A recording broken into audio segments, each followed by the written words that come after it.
education, as we once understood it, is shifting under the weight of some pretty drastic transformations. The whole idea of distinct academic majors, it's starting to feel outdated. I mean, think about it. The job market today is fluid, constantly evolving, and with AI in the mix, interdisciplinary skills are more valuable than ever. And yet, a lot of universities are still stuck in these rigid, department focused models that end up hindering innovation more than they foster it. Meanwhile, private sector training programs are, frankly, picking up where universities have slipped. They focus narrowly on immediate job market needs, practical, to the point, and often faster than traditional degrees. Universities, on the other hand, are grappling with how to bridge this widening gap while staying relevant. Now, let's rewind a bit to pre-pandemic times when the conversation around digital transformation in education was, let's be honest, fairly surface level. It was about moving coursework online and adding virtual learning platforms.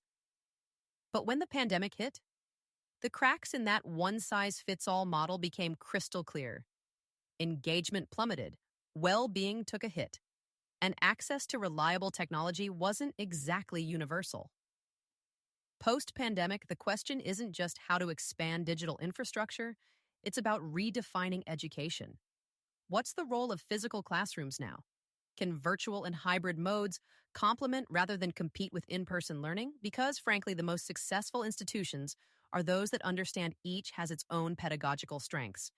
Hands-on labs in person, flexible schedules online, real-time interaction in hybrid settings. It's about figuring out what works, where, and for whom. And then there's AI. Take the University of Central Florida, for instance. They use AI-driven predictive analytics to identify students struggling academically. But, and this is crucial, they recognize the risks, right? Things like algorithmic bias, where historically underserved students might get flagged unfairly. So they're balancing the tech with human elements, incorporating qualitative feedback. Students can contest AI predictions, and that kind of safeguard ensures the system doesn't crush individual potential under blanket assumptions. Georgia Tech's approach is equally fascinating. They mix AI tools with real human mentorship. That combination led to a 20% spike in engagement among first-generation students. The human element paired with AI isn't just additive, it's transformative. And this reminds me of Stanford's AI-assisted tutoring program. They use AI to provide super-tailored feedback to STEM students, helping retention rates jump by 25% in just 2 semesters. This is AI as an active learning partner, not taking over, but amplifying human efforts to guide students better. Let's look at how education is evolving, or maybe I should say how it's gotta evolve, to really empower students. I mean, the days of just sitting in a lecture hall, passively absorbing information, those are pretty much, well, over. Today's students need to navigate their own paths, especially with the explosion of online platforms offering flexibility, sure, but also putting a lot of responsibility on students to figure out what they need and how to get there. Think about what traditional universities have done for decades. They've relied on these rigid hierarchical structures where students follow preset curricula, choosing from, fairly narrow, specialized tracks. That's just not cutting it anymore. The job market values adaptability. It values people who can cross boundaries, connect ideas, think creatively. And universities need to reflect that shift, right? One example is the University of Toronto's Future of Learning Lab. They've launched this program where students actually co-design education models for 2040 no less. Imagine that, students working with AI, virtual reality, all these emerging technologies to shape what learning should look like in the future. It's not just about teaching anymore, it's about collaboration, innovation, and making sure every voice counts. And then there are grassroots movements. These are fascinating because they're so rooted in cultural narratives. Local communities stepping up, creating their own learning ecosystems that reflect their unique identities and challenges. This isn't education imposed from above, it's education built from within. It's inclusive, it's dynamic, and it's empowering students in a way that traditional systems just don't. Or, I guess, maybe can't. The common thread here? Agency. Whether it's students charting their own paths through flexible digital platforms, or engaging in community-driven programs that really speak to their backgrounds and aspirations, The focus is always on giving them the tools to steer their own education. So let's pivot a bit and dive into how culture, particularly through language and narratives, shapes education. Language, it's not just a tool for communication, but actually a lens for understanding societal values and shifts. When universities apply sociolinguistic analysis, they can align educational content more closely with what students need and expect, reflecting broader cultural movements. Stories are more than just entertainment. They're a lens through which we interpret the past, understand the present, and imagine possible futures. As a method of analysis, narratology helps unpack the structures and impacts of storytelling, providing a powerful tool for designing future ready education. Narrative frameworks also connect with emerging cognitive models, unlocking new avenues for student engagement that remain largely untapped. By integrating these frameworks into learning, we can foster deeper critical thinking, adaptability, and a more meaningful connection to the evolving world.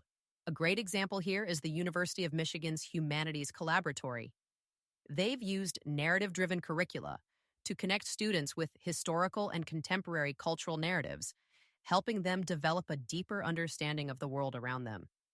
It's about more than just technical skills. It's about building a kind of cultural literacy that prepares students to tackle complex societal challenges.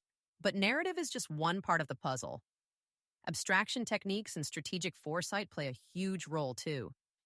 You know, methods that let universities distill these massive, often messy cultural trends into clear insights.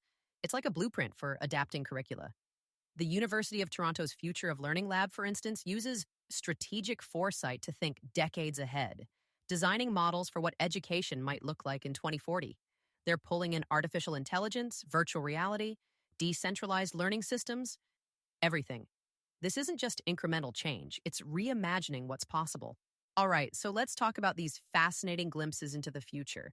Basically, scenarios that show how education could and probably should evolve. First up, the hybrid university.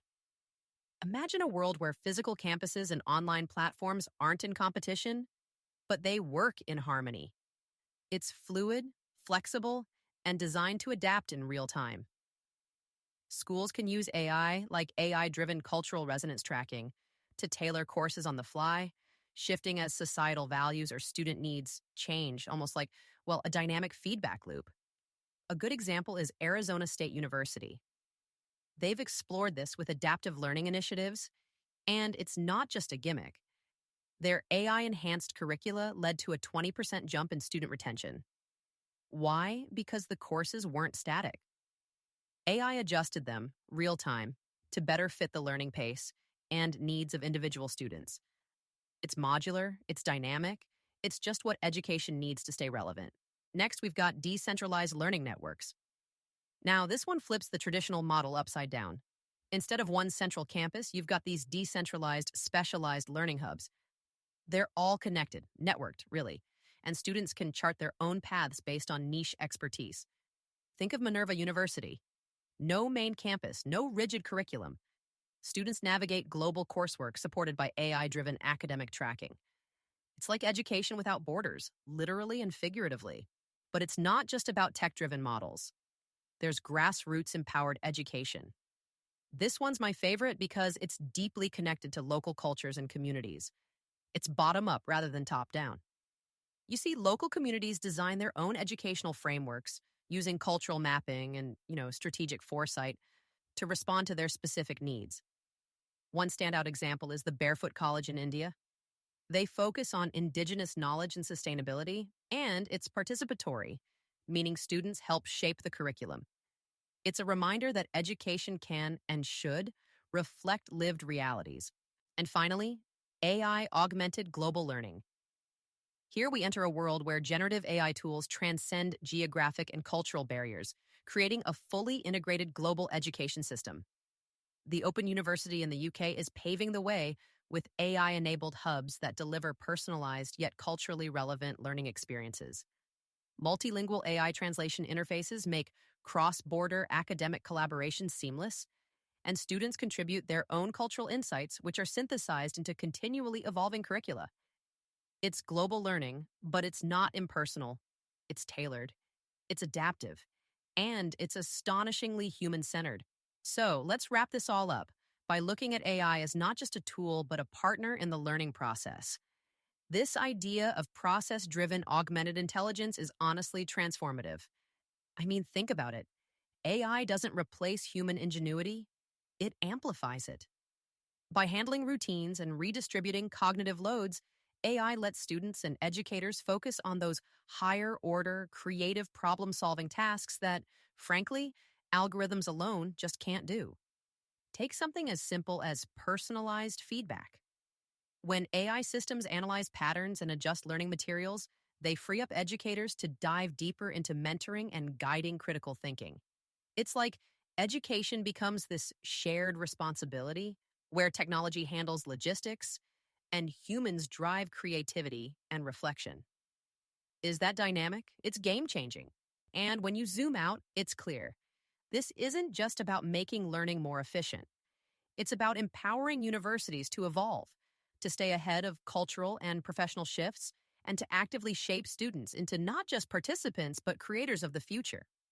AI can help education adapt to complex challenges, but it's those shared systems, human and machine, that make innovation possible. So, on that note, it's clear we're standing at a crossroads where the potential of AI intersects with culture, education, and society. What we do next, how we integrate, collaborate, and innovate will define the future of learning.